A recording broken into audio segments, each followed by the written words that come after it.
Our speaker this evening had previously worked at both IBM and Microsoft on data processing technologies. He's also the co-founder of Apache Flink. Please welcome the CTO and co-founder of Ververica, Stephan Ewen.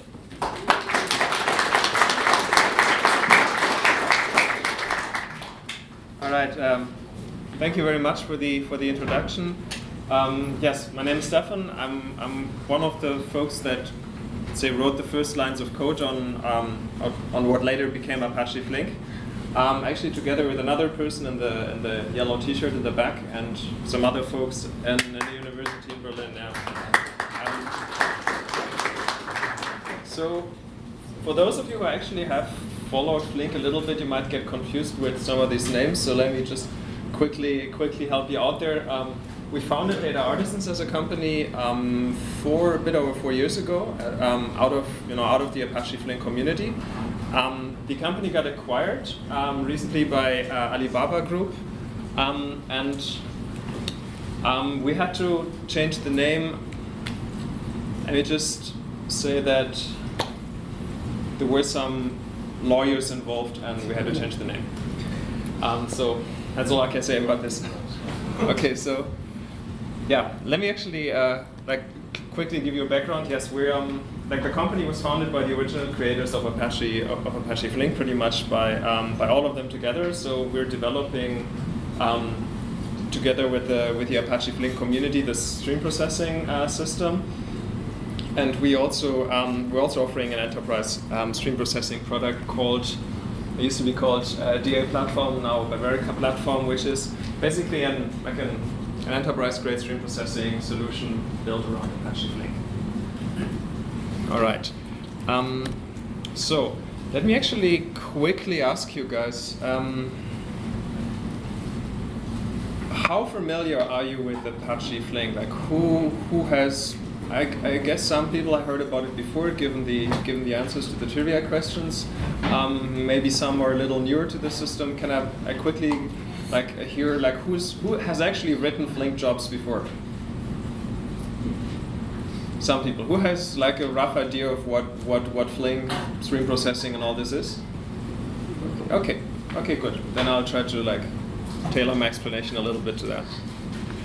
All right. So I was thinking to do the following. I was trying to do a bit of a mix today. Start with something that's a bit introductory to Apache Flink, give an idea of what it is, what are use cases, how it works in its core, and also a bit at what we're working on right now. So for those of you that have followed Flink for a bit, you can kind of learn what's up and new and what we're doing, because there's some pretty cool developments there recently that I think my guys might be excited to learn about. All right, so. It's pretty hard to put into one slide what Flink actually is, because it's a pretty broad system. In essence, it's a system to compute over data streams, and that's a pretty broad definition, or a pretty wide definition. But that's really what it is. It's a pretty widely applicable system framework. So.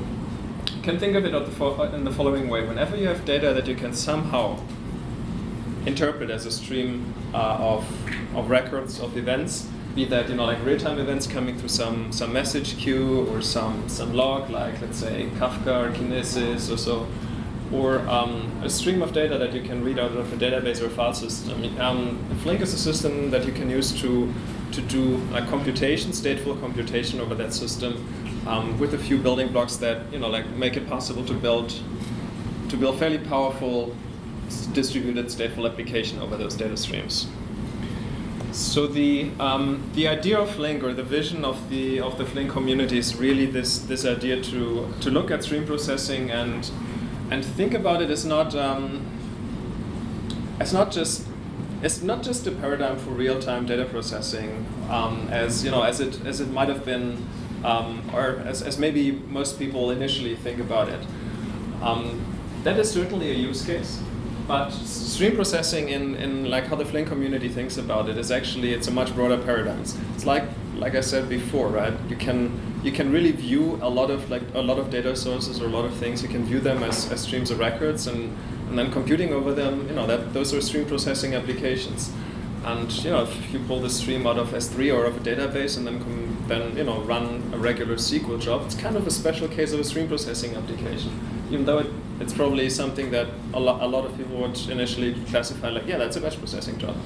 And on the other hand, those are the more lag time ways of dealing with data streams. And you can actually move more and more real time. And you'll actually go over continuous processing, data pipeline, streaming analytics, event-driven applications, to actually transactional applications. All stream processing use cases in the way we approach this. And I mean, it might look a little confusing at the beginning because like, hell, what does batch processing and event-driven applications have in common? Like, this seems something so fundamentally different why would the same framework try to do both things? And I hope I can explain a little bit this evening why it actually might be a good idea to look at these things in the same way. So both the power and the broad applicability have actually won Flink I think a good number of fairly big fans and high profile use cases. So we had the Flink Forward conference in San Francisco earlier this week, Monday, Tuesday, and these were some use cases that were presented there. So Flink is actually used as a backbone in a lot of pretty big setups right now. So a lot of the real-time infrastructure at Alibaba and Tencent make use of Flink. Netflix has an insane scale of Flink actually running with trillions of events per day as part of the real-time recommendation system. We learned on Tuesday how Lyft is using stream processing for dynamic ride pricing and so on. And so there's a lot of things you can do. There's a few more logos from the Flink website. There's actually a bunch of more users who don't have the logos, but yeah, it's actually the breadth of applicability is actually wanted quite a few fans, I would say. And it's also getting more and more, I think, more and more broadly used in the public cloud ecosystem. So, say in the Western Hemisphere, Amazon Web Services actually uses Flink. So if you use Amazon Kinesis Data Analytics, so basically the product that the cloud service that you use to analyze data out of Kinesis streams, you can pick between SQL and Java is actually Flink in the background. If you're familiar with Google Cloud has a very interesting concept, right? There's this Apache Beam project, which is this unified API for stream and batch processing, and a very common use case that we see is actually that users like to write a Beam job and host it on Google Cloud in a managed service called Dataflow, and have the ability to run the same job on-prem with Apache Flink. So yeah, that's actually maybe a brief introduction to a few users. The use cases are really a lot to enumerate. These are just some that have come up over the last years that make use of, let's say, the real-time capabilities of Flink. So there's a lot of recommendations and search ranking. There's a lot of real-time machine learning. It's fairly popular in the area of fraud detection or security. Whenever you aggregate real-time events to do a real-time classification, like is it a fraudulent transaction, is it a possible network intrusion or something like that.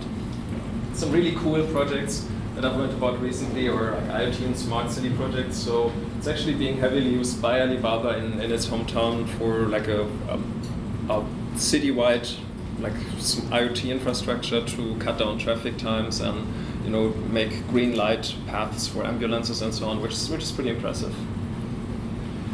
And maybe. Which one was that? Sorry? Which one of these examples was that? The IoT and smart cities? It's in Beijing or Shanghai? It's Hangzhou. Shanghai. Hangzhou, not Hangzhou. Shanghai. Yeah. And to maybe give you an idea of what the scale is that some users actually use it for. This is actually a use case from within Alibaba using the SQL and streaming SQL capabilities of Apache Flink in the real-time search ranking for their Taobao marketplace, You can think of it as the equivalent of like the Amazon retail store or online store.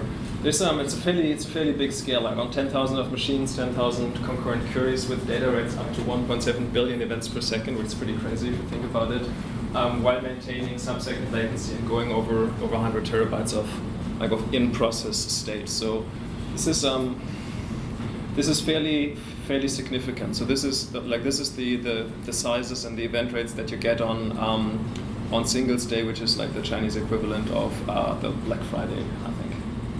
So, yeah, it's really been built over the years to support these kind of use cases.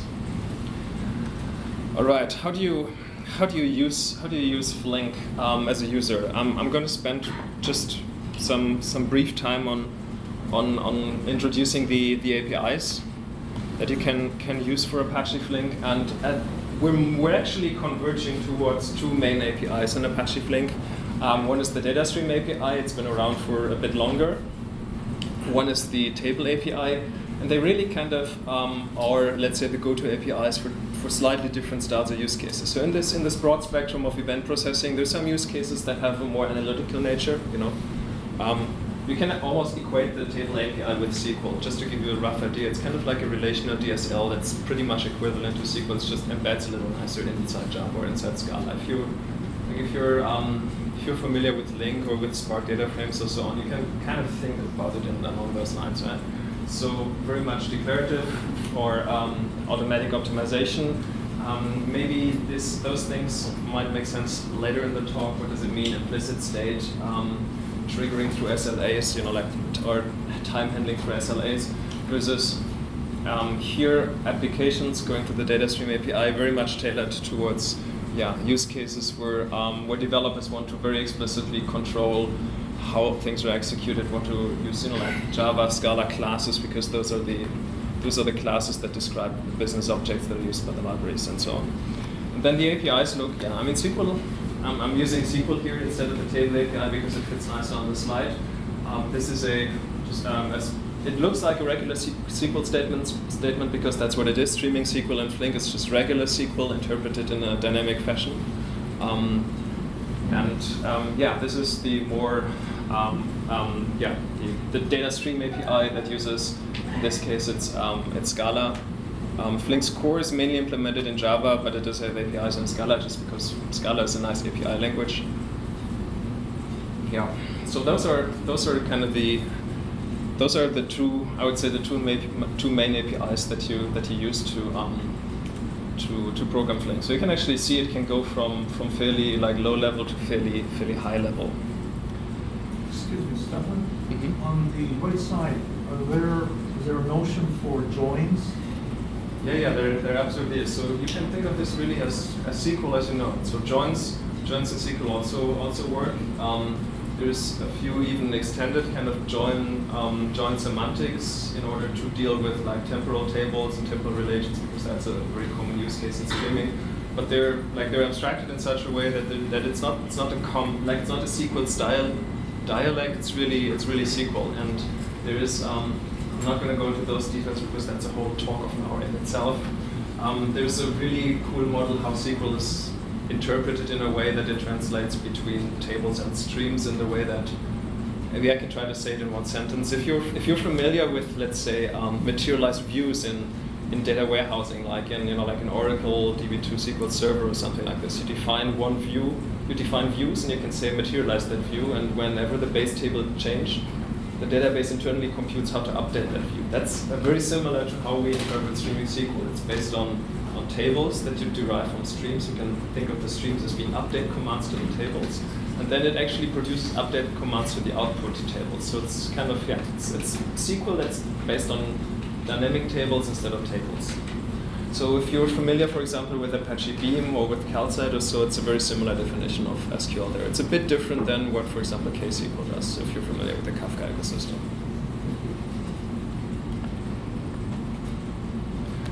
All right. Thinking of all this, it's a very high level thing. We're processing streams, we're processing events, either in a Java-ish API, Scala-ish API, or in SQL. What is actually Flink's approach? Like, what does it do underneath the hood in for stream processing, and what is the technology stack that that we're using to try and navigate this wide spectrum between, let's say, batch processing and like real-time event processing applications, and that we've built to actually make it scale. And I'm trying to explain it a little different than I used to explain it. I'm trying this out here. In some sense, my guinea pigs here. Apologies about that, but if maybe it works super well, and you'll actually get the best understanding anybody's ever had. Okay, so if we think about this whole thing a bit more from the like a bit more abstract, this is the spectrum we want to cover: batch processing to like real-time event-driven application, even transactional application. If we want to build a system that supports that, what are the main challenges in these distributed systems? It's actually about two things. It's about handling state and time, distributed time and distributed state. It's just the wrong way around. I'm sorry. Just saw that I mixed this up. This is the icon for state. This is the icon for time. So like, just have to be a bit cross-eyed here. Yeah, that happens when you try to change things last minute. Shouldn't do that. Okay, so I think those are the fundamental things to worry about. They're both fairly hard, and there's been very different approaches, I think, that different systems try to do this. And I think Flink's kind of taken its very own approach here that I would like to introduce you to. And I'm first going to talk more about how do you actually handle state in distributed stateful computation over streams. And then we'll later look a bit at time, at the example of actually transactional applications. I think those are a nice example to illustrate the power of distributed time. So yes, state is, I would say state is maybe in distributed systems the thing that's really hard to do, and maybe something that a lot of people don't have really always on their radar, how hard this problem actually is. Because there's all these technologies like with Kubernetes, and we're super efficient now in orchestrating containers and so on, and we have things like Lambda and so on. So isn't this all solved, right?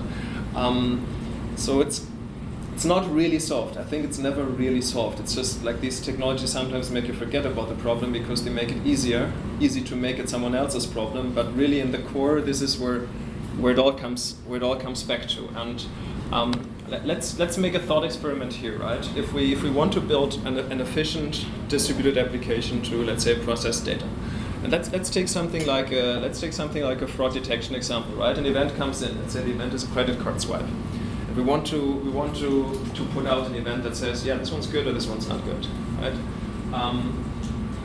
The easiest way to build applications these days that take an event and do something in reaction to an event might be actually this functions as a service. If you're familiar with this term, right? Like maybe you've used Amazon Lambda or something like that, or what's the open source framework called? Firecracker, is that right? Yeah. These are frameworks where you can define a piece of logic, just a function that whenever an event comes, it does something with that event. And reacts to that, and it's really nice because unless an event really comes, there's nothing that this thing really does. It doesn't occupy resources. Well, some resources have to be provisioned, but not like each individual function occupies resources. Now, of course, that alone doesn't help because usually you don't look at let's say the credit card swipe in isolation and say like, yeah, this is good or this is bad. But you need a lot of contextual data. You might need statistics about all uses of that credit card in the recent past. Like, was it used 2 seconds ago on the other side of the world? Then maybe it's not a good sign unless you've invented like a teleporter or so. So usually those things are captured in state, right? A state is, in its simplest form, it's just a variable where you remember things like, what was the last use? What is the typical geo-distribution where that person uses their card? What are the typical amounts or the typical hours of the day, and like all of those things. So try to remember it in state, and ideally consistent, right? That makes application programming so much easier if it's consistent state. So if we now think about, okay, the function is one thing. How do we deal with a state? There are a few solutions to it, right? This is probably one that's very often used. we have this function. The function doesn't have its own state, but you have a distributed database somewhere, right? It's probably what Amazon would recommend you to do. Use your function as a service and go against something like DynamoDB or so, or yeah, just to store your statistics about previous credit card use. So whenever a credit card swipe comes, you can actually look up from the database some statistics. You update these statistics. You write them back to the database. And you go on. Maybe that's an easy way to do it. It does have a lot of problems with it. I mean, it's not that it doesn't work, but it has some issues that why we didn't want to do it like that. So it's not terribly easy to get super high performance out of this because you always communicate between those two things. And if you actually think back a little bit, if we want to do batch processing, so we actually want to crunch through terabytes of data, and the state that we're working with are really, say, running aggregates and statistics that you ideally want to compute just in memory in your own process before you put them out, then this is really not a viable approach. On the real-time side, it can also be really challenging to make this consistent. Like what is there if there's a crash right before I do this update and I output data, then I need to worry about like distributed transactions and all that stuff. It's not easy. I'm not saying it's unsolvable, but it's not easy. It's especially not easy to make it fast. Plus, there's actually someone that has to operate the database, right? You have to have this piece of infrastructure. Okay, so we might have to do it slightly differently. So what about doing something like this? If you guys have ever worked with something like Kafka streams, then this might look more familiar, right? You take a function, something comes, you have your own local state. In this case, you have a RocksDB instance or something like that. And whenever you do a change, you actually write it to some Kafka brokers also. You know, you can generalize that. You just write your change to some message queue. So data comes, you process it, you write updates to a message queue. So that is definitely much better, in my opinion, than the previous one, because the kind of operation you do here, just a pending event, is definitely easier and more scalable than interacting with a distributed database. But it's also not perfect, because let's think again at what we're trying to do, right? We want to be able to do something that can do the stream processing, the real-time event processing side, and the batch processing side. Very concretely, let's take the SQL statement and say we want to be able to run this SQL statement as a streaming statement. Let's say we've defined it that an update to the database, to the, let's say, accounts database, trying to change the balance. You know, that's an update to the table. It goes in the streaming SQL statement. Something comes out of it, like maybe a classification whether that's fraud or not. But you also want to be able to take the statement and just like run it over a whole bunch of data. Let's say just in order to reproduce, to debug, to bootstrap a new application, and so on. So again, maybe it's not the easiest thing to do. It gives you maybe a better handle at doing simple consistency, but also someone has to now operate those brokers. So you just make someone else eat your broker leaf, if I can call it like that, right? So you're taking the thing you don't like, or that's hard to do or uncomfortable, and you just make it someone else's problem. And for example, if you're working with let's say with Kafka or Kafka streams, you know, this part becomes easy, but all of a sudden, if you do a lot of that, you kind of have to ask, whoever operates the brokers to, like, you know, buy more capacity, add more stuff to it. Every time you build a new application, you have to kind of work there. So let's try and think about it a bit differently. Can we try and do the whole thing in a different way? And sorry to interrupt. KB stands for what? Sorry? KB. Oh, a simple key value operations. Like, you know, key value operations as in, you know, you're updating a key in a key value store. So, right. Okay, apologies. Yeah, I should explain that. Okay, let's try and think differently. Can we just work with something very simple bulk storage? Why would that actually be a good thing to do? If that's something that we can work with, if we don't need anything else.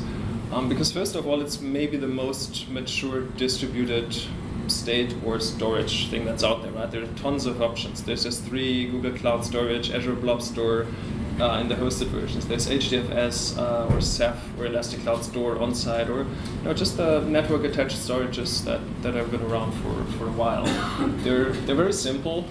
in orders of like, how many gigabytes you can get in and out of them. They're very fast. They're comparatively easy to operate. It's not like that you don't have to do anything, but like operating that thing compared to a distributed database, it's much easier. You can actually see that from the simple facts that like scaling it in and out, long data retention, dealing with hot and cold data sets, like all these things are they're very good solutions in this area for that. And that again reflects in the fact that it's much cheaper to have those compared to pretty much anything else. Like you can have gigabytes per month for a few cents and don't get this anywhere else.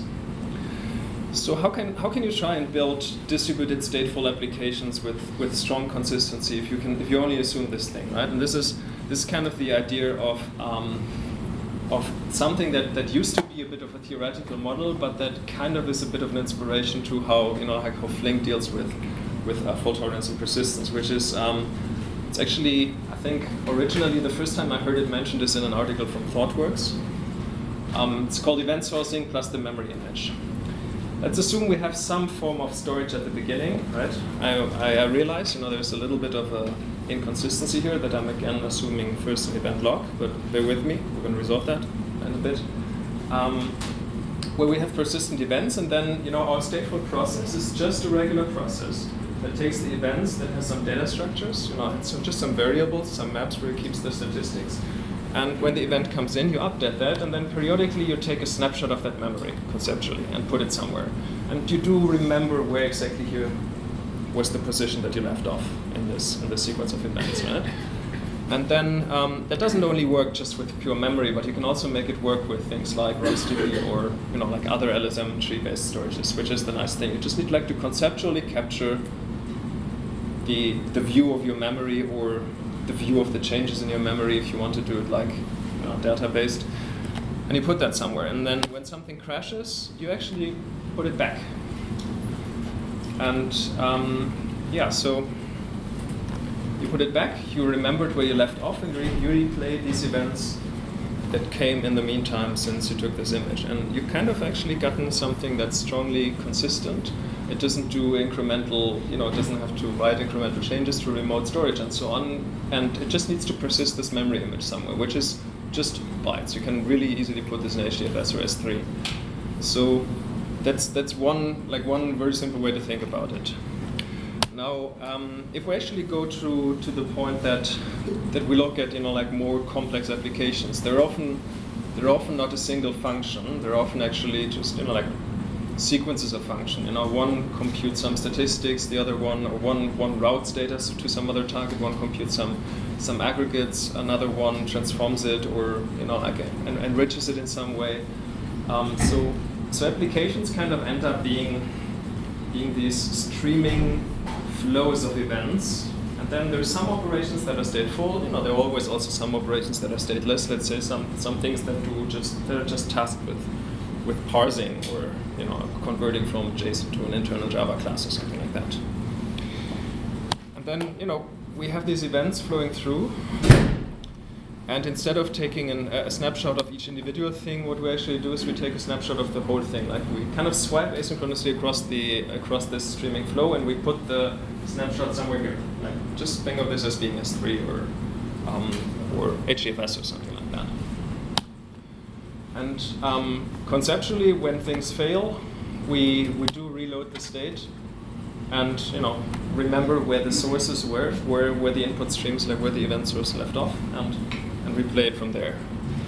And we don't need to always take a full snapshot, but let's say we have a mechanism, we're making use of some internal data structures that allow us to take incremental snapshots of that.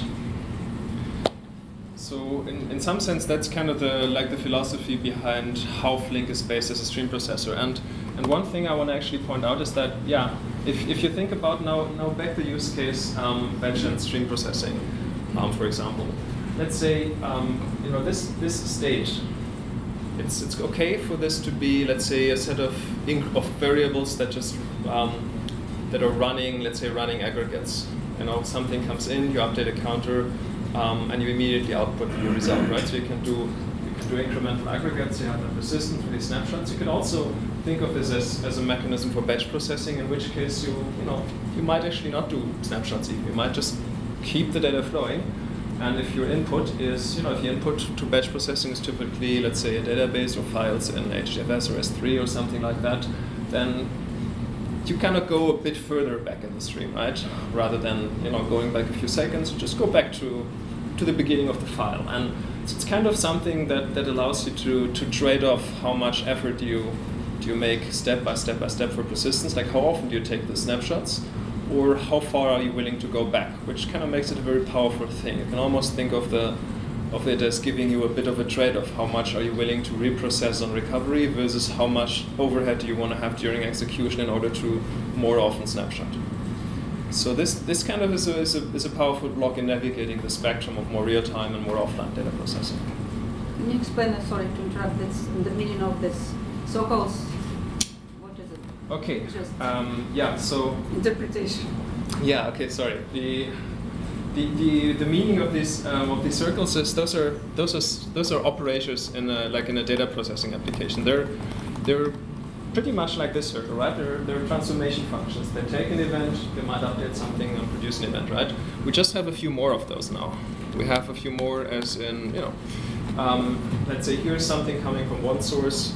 Let's say those are the credit card swipes. These are some other statistics about, let's say, other transactions happening in the field. So we can actually look for patterns. Then this is doing something like, enriching it with contextual data. You have the credit card swipe, but it's initially only a number, right? So you're adding some information about the customer in order to enrich it. Like what accounts does he have? Maybe some feature vectors you drew for machine learning that cannot describe his behavior, and so on. And then maybe this is the classifier stage, right? We actually look up you're running aggregates, put them into feature vector, and try to push it through classifier. And then And the final is what? this could be something like, this is one example. I think this is a very generic concept, operators and events flowing. This could be something that just sends an RPC call to block a transaction or something like that. Okay. All right. So one can actually there are a few more things where this distributed checkpoints are a really neat feature in Apache Flink, and one is what we, for example, call program evolution. So if you have a snapshot lying somewhere, it describes what the application looked like at a certain point in time. It really captures the state of that application, and the way that this is matched to this flow of this operator data flow is a bit more loose, right? So you can actually make changes to this graph of operations and still match the state back. Sorry, let's say we have to inject a few new operators. We can still reload the state, set these positions back, and we can use this for upgrades, for A/B testing. We can even use this for in the fanciest ways. We can use that to say, okay, we initially run this program over data in HDFS to populate all the statistics. Then we take a snapshot. We change the program to now connect to Kafka, load the snapshot back, and then we actually you continue. So there's a lot of uses that people have found over the last years for this snapshot feature. Is there a way to validate the result? Is there a way to validate the result? a way to validate the result? What exactly do you mean? Because you said we can use this to do the A/B testing, right? But how can I know the? Okay, it's not an out of the box solution for A/B testing. You can use it for something like let's say you take a snapshot of one application, and then you bring up a copy of that application, and then you can start to change this one, and for example route a percentage of the traffic to that one. So rather than trying to do A/B testing inside one application, you can take a snapshot of the current application and basically create a copy of that application that has the exact same internal state as the previous one, and then start manipulating this one, changing the behavior, and see if you like what the outcome is, right? So it's not an out of the box A/B testing solution. So we're talking still about more generic distributed compute primitives, right? So it's not meant to be that, but it gives you good building blocks to build also high level things like that on top. All right. So with that being said about, maybe the core design or philosophy about how Apache Flink internally processes data, let's look a little bit at batch processing and continuous stream processing. We're now going more into the what is the Flink community working on at the moment, right? So kind of going from the, let's say, introductory part to Flink to the what is the new stuff coming in Flink at the moment. So while the ambition in Flink has been always to address this very broad spectrum, it's a big task to do that, and the Flink community has initially started to focus on the more let's say the more streamy use cases, because that's really where we saw Flink could do absolutely things that other stream processors couldn't do quite like that. So it has been the focus area over the last releases, and you can see that, for example, even if you look at the last Flink release, the 1.7 release, those were some of the features that came in there, like time version table joins. They generalize across batch and streaming, but they tend to be used more often with with incrementally changing streaming data. Match recognize. So match recognize is a way to define what's often called complex event processing rules inside SQL. So you can define patterns.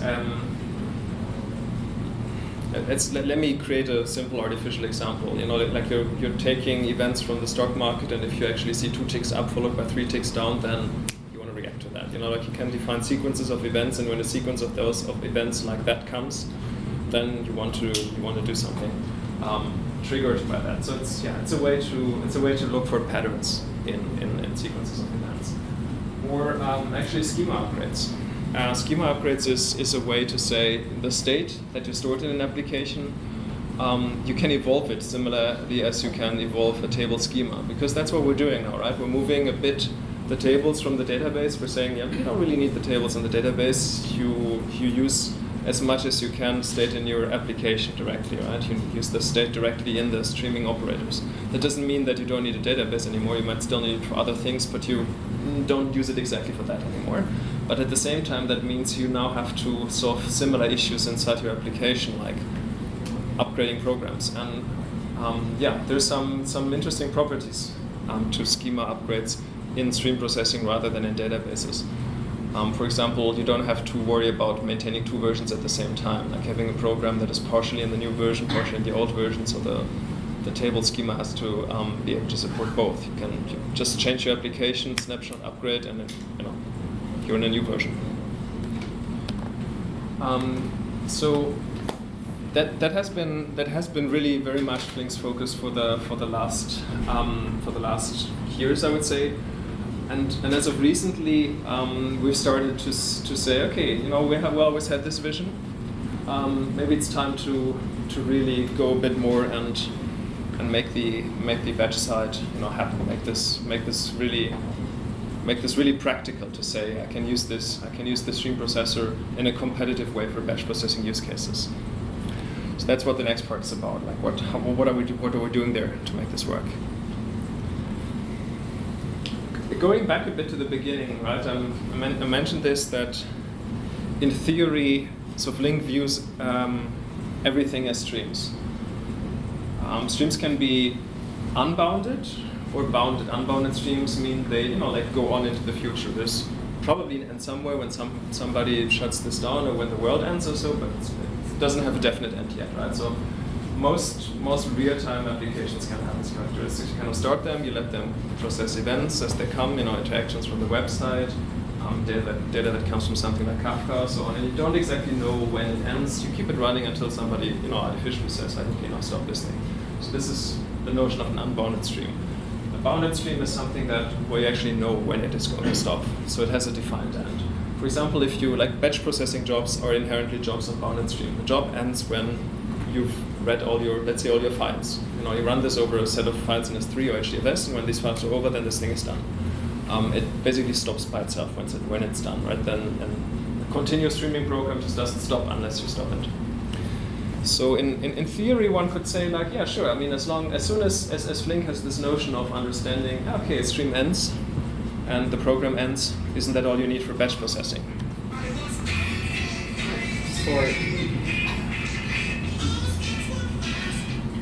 All right. Kill it. At least it's a good song. Yeah. Just kidding. Could have been worse. Sorry. No worries. Okay. So this is about 60% of the truth. In many ways, batch processing is a special case of stream processing. That's how we always view it, right? Going back to the previous slides, we saw this in the spectrum. Batch processing is one part in the spectrum of stream processing. But it's not yet the whole truth, because that is something Flink could do for a while, right? Actually, the DataStream API, for example, it allows you to do something like, you can actually let a stream end at some point in time when the program will shut down and so on, and you can use it for batch processing. It's just not the fastest thing in the world. Why is that? That those are the remaining 40%. And to kind of understand where these remaining 40% come from, let's actually look at what else really differentiates typical batch processing from continuous stream processing. In continuous stream processing, you always have to deal with these aspects here. You have to deal with the assumption that data is inherently incomplete always. You're receiving data from as events from, let's say, from Kafka. But yeah, because there's no end, you can never 100% assume that it's complete. You typically also have latency SLAs, meaning that you're receiving these events, but you're also required to output a result within a reasonable amount of time. Like it may be anything between milliseconds or seconds, or maybe minutes. Depending on what that SLA is. And then what you very often do is you're trading off between latency and completeness. If you just wait a little longer before you return your result, you may have seen a few more events and you can make a slightly better decision. Like take again the use case of the credit card transaction, right? Maybe the credit card swipe comes in, and I'm asking a few other systems also or I'm receiving, let's say, contextual information also from a few other auxiliary systems. If I wait a little longer, I might, all of these systems might tell me something, but also if it takes more than 100 milliseconds, then it has already been approved, because you can't keep the user waiting, and then you're kind of have to deal with incomplete information. So you're always making a little bit of this trade-off if you're on the more real-time side of things, right? And on the batch processing side, what you very often have as a use case is the assumption that I have this set of files, S3 objects, HDFS files. That's what I have. That's what I deal with. They're there already. I don't have to wait for anything, and there's also not going to be more. Like this is my input. This is that I run on. This is the current content of my database. So also you don't have any very, let's say, super low latency SLAs. Let me put it like that, right? So a batch job runs for minutes, or it runs for hours, but it doesn't have these millisecond or second SLAs compared to its runtime. And for those that have actually worked with, let's say, both with either Flink or Beam or other systems, you might recognize this. This is a nice graphic that I borrowed from the Apache Beam project. This shows the flow of what's called the event time watermark. The event time watermark is, in some sense, the notion of progress of time or completeness of data. You can think about it in one of those ways. What the event time watermark actually tells you is you can assume that up to this point in time you've seen all data. So let's say a watermark reaches 12 o'clock and it says, okay, all events that have been produced for 12 o'clock or before 12 o'clock, you've actually seen them now. So if somebody asks you about a complete result for 12 o'clock, you can actually now give that, right? So that's kind of the mechanism that is embodied in this. So this is very much what stream processing has to support, and what, for example, what Flink uses in its very core a lot in order to support these complex real-time processing use cases to allow these trade-offs between latency and completeness. Now, what does that mean actually to running a job? Let's assume this is a set of files from different data sources or so. Or you can think of it also as segments in a message queue. So, right, this is the data that has been produced and stored in, let's say, Kafka or Kinesis or so, right? And processing in a streaming way and trying to trade off this lateness and completeness means actually you're trying to advance roughly in the way that the data has been produced, and and always move this like complete notion of completeness further incrementally as you make more progress. And yeah, so you eventually go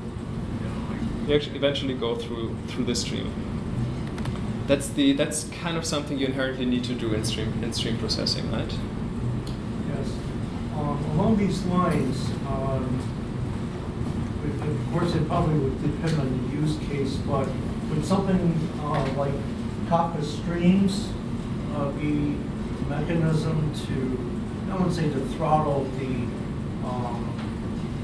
vicissitudes of data traffic as you have it here? We have different chunks, and then is there a way that Flink can really be considered like a Kafka consumer, so that it's drawing from the, let's say, a Kafka topic, the corresponding key value here into the Flink infrastructure? Yeah. So you can I mean, Flink is very often used with Kafka exactly as the source of original events, right? It's not used with Kafka as like the store of key value pairs or so. That's exactly what it doesn't try to do, right? It tries to not say, yeah, okay, we give you stateful processing, but well, you have to maintain a Kafka cluster to do it. A K-stream within Kafka, that would be more likely. Flink is kind of an alternative to K-streams. It's not supposed, like, yeah, K-streams is processing data in Kafka. Flink would also be processing data in Kafka. So it's a different alternative. All right. If we go, if we in comparison look at, okay, let's actually make the assumption that this is Kafka. It doesn't exactly line up because Kafka doesn't have dynamic partitioning, which is kind of, it would be nice if it did, but it doesn't. So let's assume this is Pulsar. Think for all means of Pulsar as similar to Kafka, but with dynamic way of changing the number of partitions in between, depending on how much you like, how much you need at the moment or not, right? So if you actually would read it, let's assume there are 3 Flink consumers here pulling the data out, right? You'd have to, you would still go in a stream processing style, kind of, gradually through the stream, trying to maintain this trade-off between latency and completeness, trying to say, okay, I'm figuring out how much data have I seen, how much can I immediately produce. If, let's say, in comparison, we say, let's try to do a batch style job, then what you would do is you'd just say, I don't actually need to make sure I read this before this one, right? Think of like MapReduce style or Spark from HDFS. You just like read all blocks at the same time, and then internally there's some operation that sorts it out, like a sort or hash aggregation or so. So you just say, yeah, let me ingest them all in parallel, and not worry about like maintaining a watermark or anything. And once I'm done ingesting everything, I just throw the watermark to the end, and it's completely fine. It's completely correct. It just means you don't have any incremental progress. But that's exactly what we don't need in batch processing. We don't need incremental progress. We just need everything to be done at the end. So, sorry, these 3 data sets or whatever, related or not? Or they independent? 3 clients and this data is not related? So I'm sorry? Like this process for each of these 3 cylinders is not related to each other, yeah? You can it's think independent clients or whatever. You don't have to you can think of them as data between these 2. I mean, this is a conceptual example. You can think of them as one process consuming 3 different event sources. Let's say. Oh, so yeah. Finally they will be somehow. They might be, yeah. They might very well be. Okay. There's one other observation here that, for example, let's assume this is Kafka again, for simplicity. And we're taking this point here, right? We're reading at the very end. kind of means if we have, let's say, 4 partitions, we can read, let's say, with 4 threads, with 4 streams, right? This is as much as we can do at any point in time. In the batch use case, we could in theory say, we can actually read 100 times in parallel, right? We can just like carve out different parts of the partitions and just like in parallel read different segments of the partitions. We're just trying to ingest everything highly parallel much faster. And that's often actually very much required for batch processing, because another aspect that comes in with batch and stream processing is batch processing is much a fast forward through history, versus stream processing most of the cases just needs to keep up with real time, right? So with the events as they come, you have to be able to keep up. You want a bit more capacity to over provision to buffer off some spikes or so if it becomes a bit more. But you know, in batch processing, you very often go through the data of the last 2 years or so. You don't want this to take 2 years, obviously. So you want to be much faster in doing this. So part of this is you also have to really have to parallelize your reads. It may actually, okay, now it becomes quite technical. I apologize for, this is probably the most technical side I'm on today. I hope this, bear with me for a bit. If we look actually now at the runtime, right? Let's assume we're doing something like. Sorry, the previous slide you just mentioned that you can assume that as parallel calculations come up, or assuming that the segments are uniform, that would work, right? Otherwise. If this were Kafka, then it wouldn't have different segments. The segments, the partitions that come up. Yeah. There are other systems that are a bit like Kafka, but they support more dynamicism internally. So think of this as a dynamic form of Kafka, if you wish. Right? For batch processing, do we need to have a partition? Do you need to have a? Can you give us an example when dynamic partition? Dynamic partitioning is what makes sense for batch processing. Okay. Okay. Yeah. So let's assume. Let's not assume Kafka for a moment. Let's assume. I'm not sure how many of you are familiar with systems, for example, like Ververica or Pulsar or something like that. There was maybe those make a better example here. They're for all purposes similar in their use cases to Kafka, but what they do internally is you write. They kind of see how much load you have. They create partitions based on the load as you need them, but they also keep the partitions for a very short time, then they seal them off and just move them to S3 or something like that, right? So they only keep really the peak of the data in the brokers in a dynamic number of partitions, and then just close the partitions and store them in, let's say, in a more scalable bulk storage, which is actually a good idea to do in my opinion, right? Because then, then you do the long-term retention and so on, you all delegate this again to bulk storage, which is kind of a similar argument to the one I made at the beginning. It's very scalable and mature and cheap to do that. So you can think of this was a stream that was created by some writers with reasonably high load. Then here, this load on this writer increased, so this actually split the files up 3 times. Then the load decreased again, so you kind of could seal this off and say, okay, I'm actually okay going forward with just one partition. Yeah, and then exactly, if you do a stream style processing, what you actually have to do, you have to ask this thing to give you all these segments again in order. So you're actually going through the event stream somewhat in order, in a similar order as it was produced. You're trying to make incremental progress while you're going through the past of data, which is kind of wasted work. But you could in theory also just say, take all these things as they were moved to S3, read them in parallel, and don't try to make incremental progress. Just like, process all the events, don't output any results really, and then at the very end output everything, which is more like a batch job. Now, again, sorry, this is a bit more technical slide. This is a bit about how Flink internally works. There's different strategies that systems apply when they try to produce incremental results versus if they produce batch results. On the left side is, for example, how a continuous streaming join is implemented in Flink, and it needs two, let's say, key value styles states, which is in Flink internally. Actually, it would typically be something like RocksDB, so this would actually be physically a log-structured merge tree. Versus if you actually run a batch job, you typically have one hash table, and you kind of follow an algorithm like a hybrid hash join here. At least that's what that's what SQL Server, MySQL, I guess Ververica, yeah, all the SQL Server, yeah, all those databases would do. So there's inherently very different aspects to this, right? There's let's forget about the push-based and pull-based for a moment. This is basically how internal threading models work and so on. They're different properties that these implementations have. Like one is able to produce incremental results with low latency, minimize in-flight data, which is a really nice property if you want to do distributed checkpoints. The other one has a fairly high latency, no really good support for checkpoints, but gives you flexible data control to implement another algorithm. And I would say that this one's probably 10 times as fast as that one in practice in the end. It's just because this algorithm makes the trade-off of not being able to produce any incremental results, but only like a bulk of results at the end. But it kind of amortizes a lot of operations over more records on the way. And this is actually, historically speaking, in Flink, why there's also this old API, the dataset API. It's kind of an API we don't work with much these days anymore.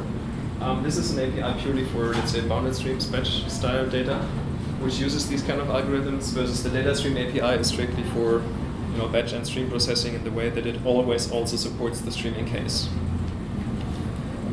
So, in some sense, what does that mean?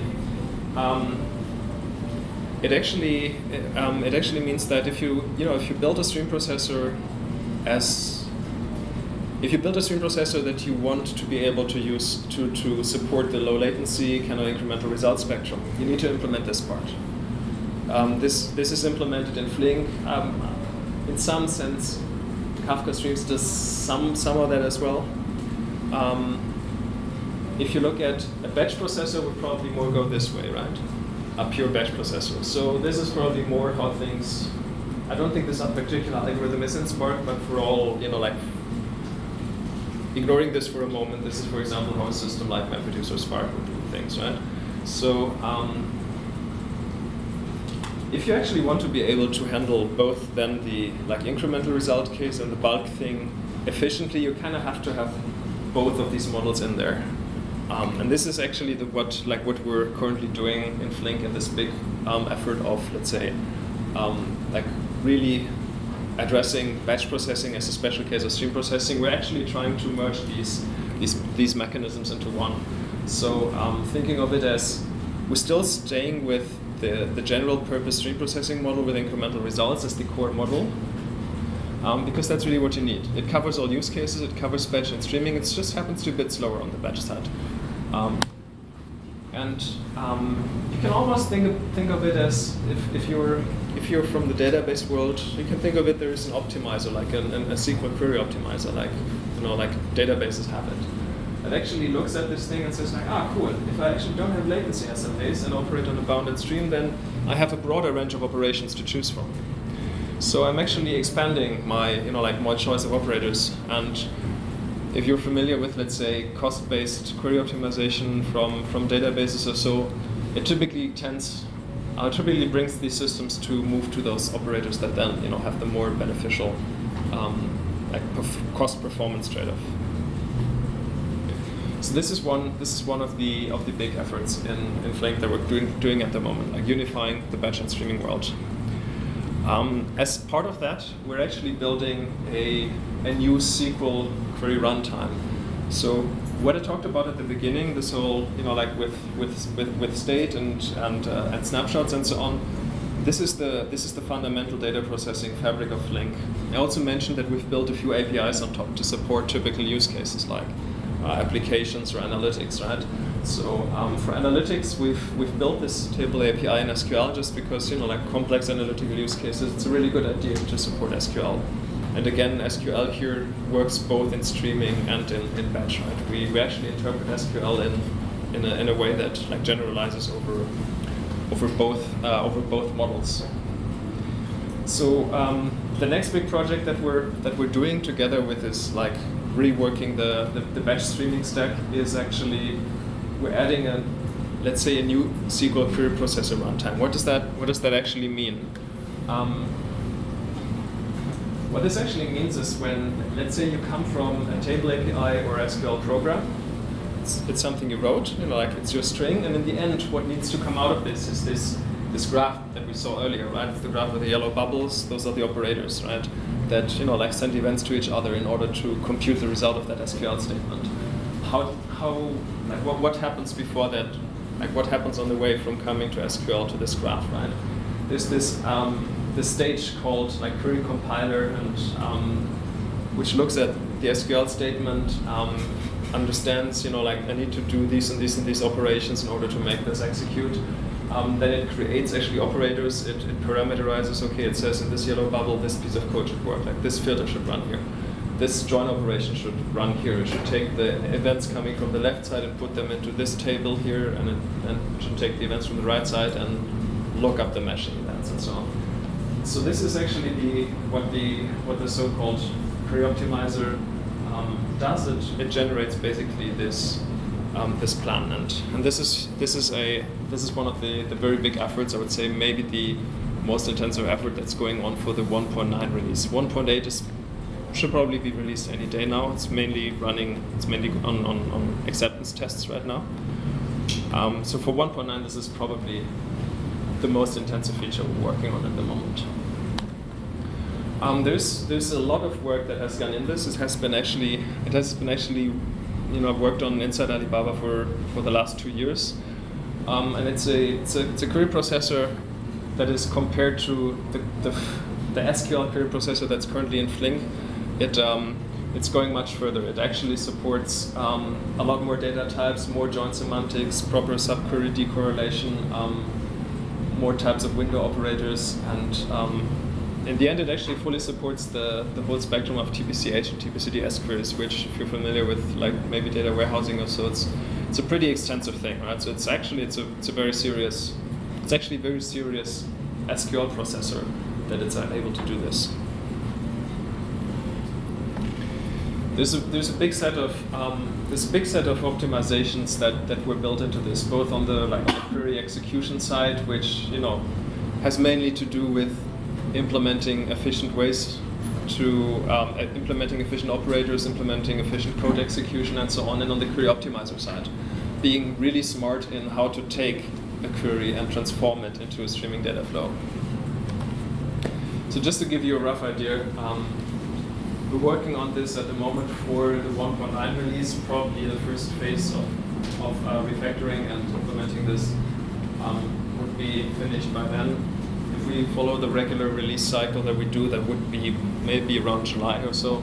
And towards then later in the year, 3-4 months later with the next release, we hope to complete most of this effort.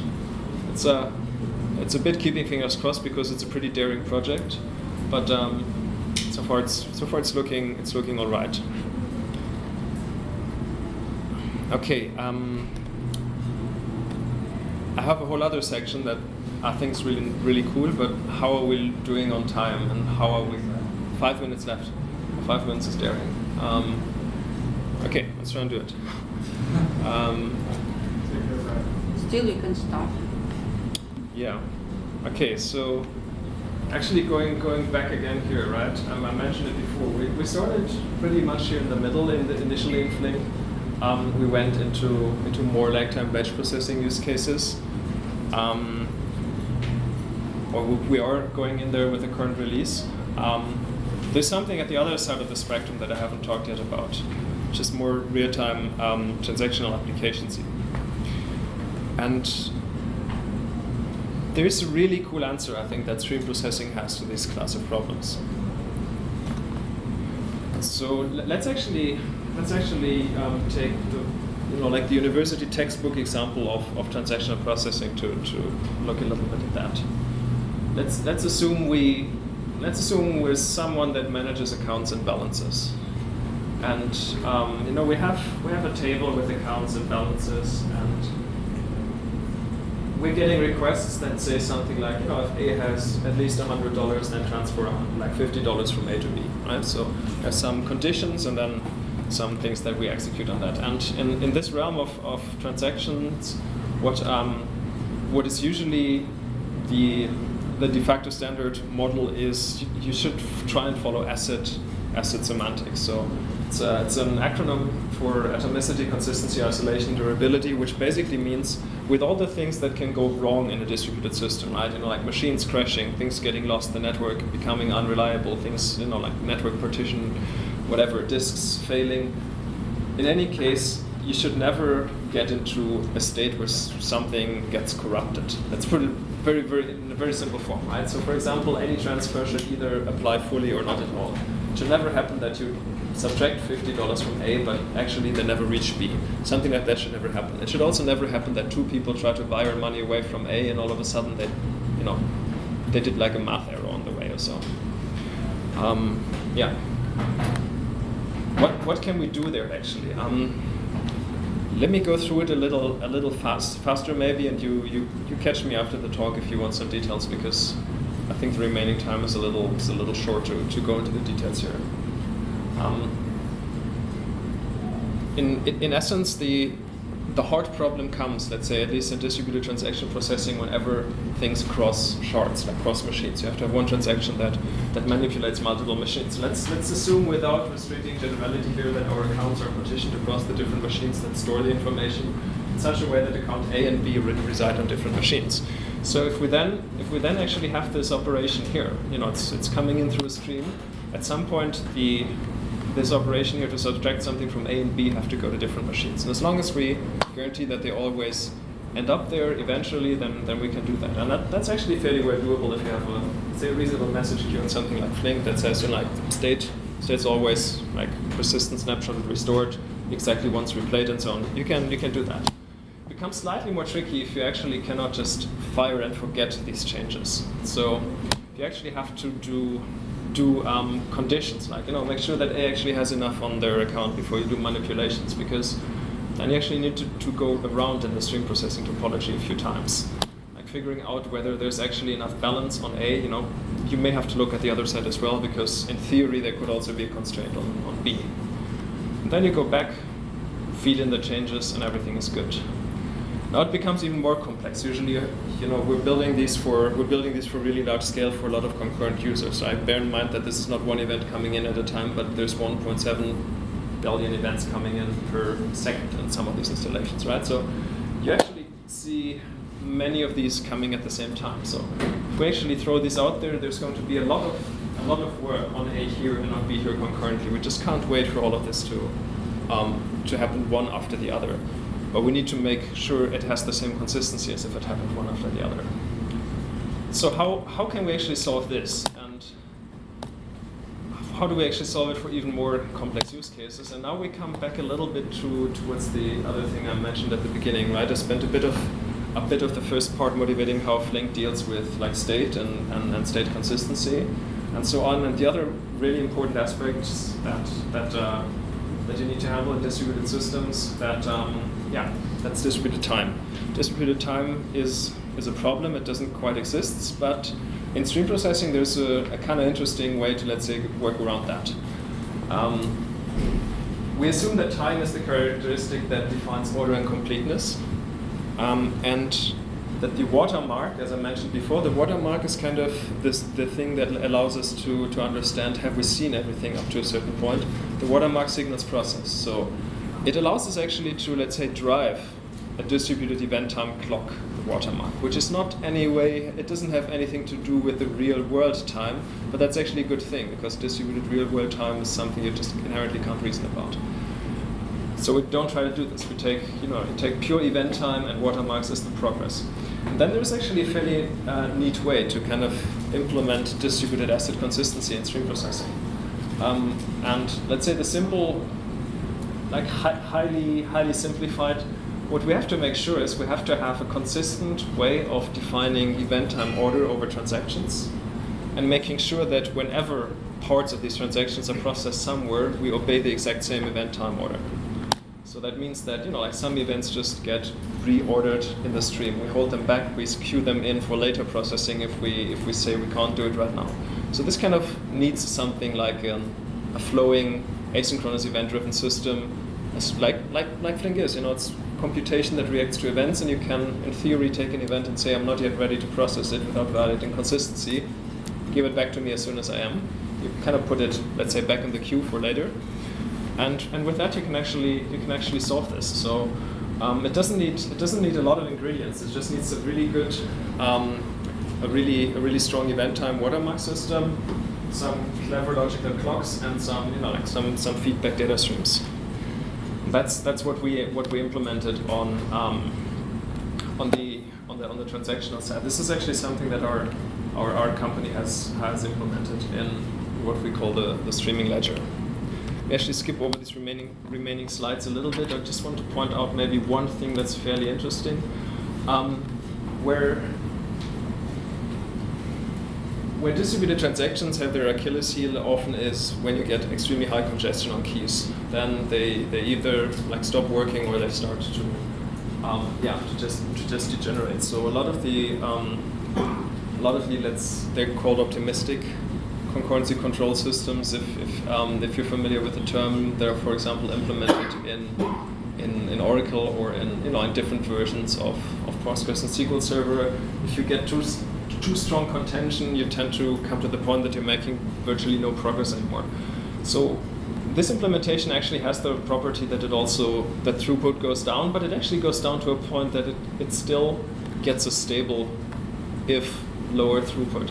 And another thing that's actually very interesting to observe here is this is an approach that doesn't distributed locking and is thus not really all that sensitive to distributed latencies. So we actually, just for the fun of it, tried it out by, let's say, spreading our Flink installation across 5 regions of the world, and just ask your cloud provider to allocate the machines in distributed regions, install the Flink system on all of them, or deploy it on all of them, and try to process it. And it does, as communication bandwidth between these things get lower, of course you get lower throughput, but you get a surprisingly good trade-off here. So you pay a factor of 3 for going geo-distributed, but that's a really low price to pay for going geo-distributed, and it's just an inherent property of this this way of doing transaction processing. So there's maybe a disclaimer. I should say it's not a silver bullet in the sense of it's not a replacement for a transactional database as such. It's kind of tailored towards different use cases, but for what it does, it has some really surprisingly nice properties. And if I get 2 more minutes, I'll wrap it up. All right. So just finishing this up. I hope you get a bit of an idea of what we're trying to do in Flink. I try to balance it a bit between high level and low level. So I hope that everybody could take at least some part of it, like some more conceptual, others some more low level details. It's a pretty ambitious project. This idea of building stream processing for the whole spectrum is, it's not yet been solved, this problem, so we kind of trying to figure out how it works as we go, evolving it over time.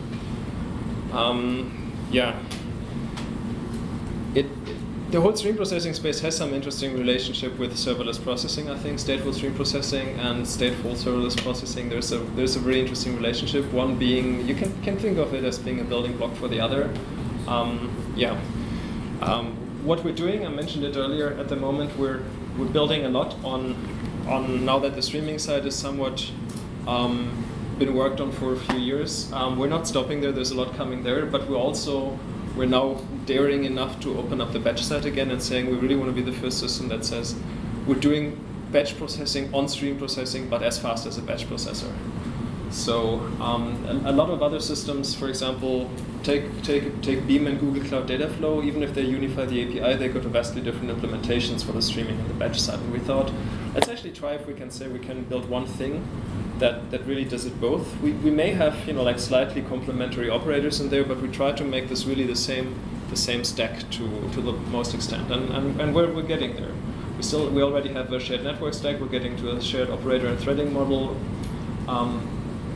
We're going through shared APIs and so on, and as part of that, we're actually reworking how the Flink stack looks at the moment. So those of you who have worked with Flink before might recognize this. There's this data set API that we're not working that much with at the moment. There's the DataStream API, which is like the more application API for the future, and the analytical API on top. we're trying to get the dataset API bit by bit out of the picture.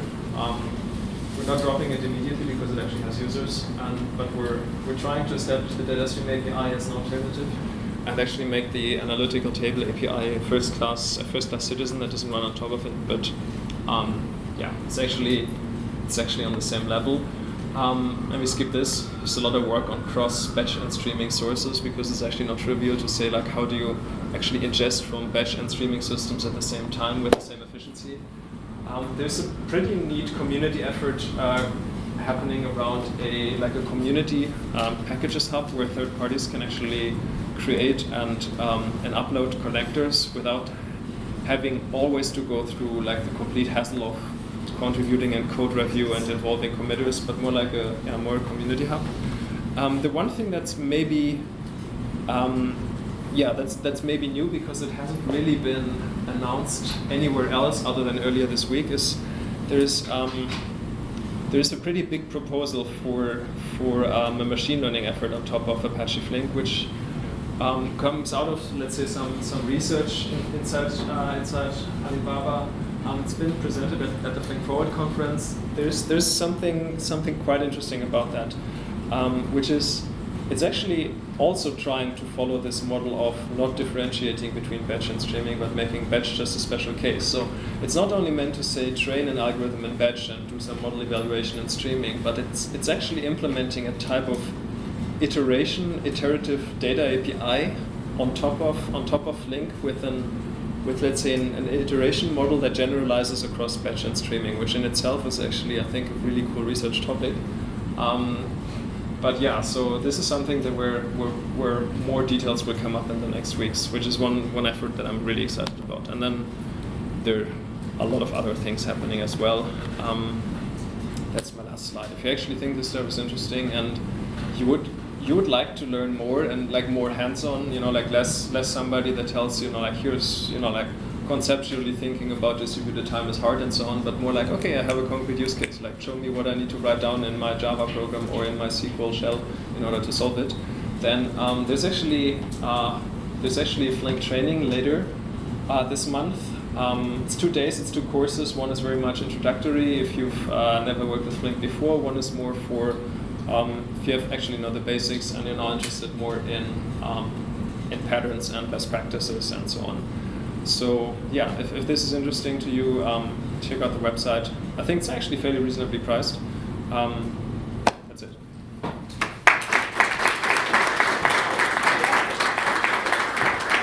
That's all the time we have, but Stephen Ewen is here for one-on-one questions. Feel free to come up and ask. Thank you, Stephen Ewen. Thank you all for coming.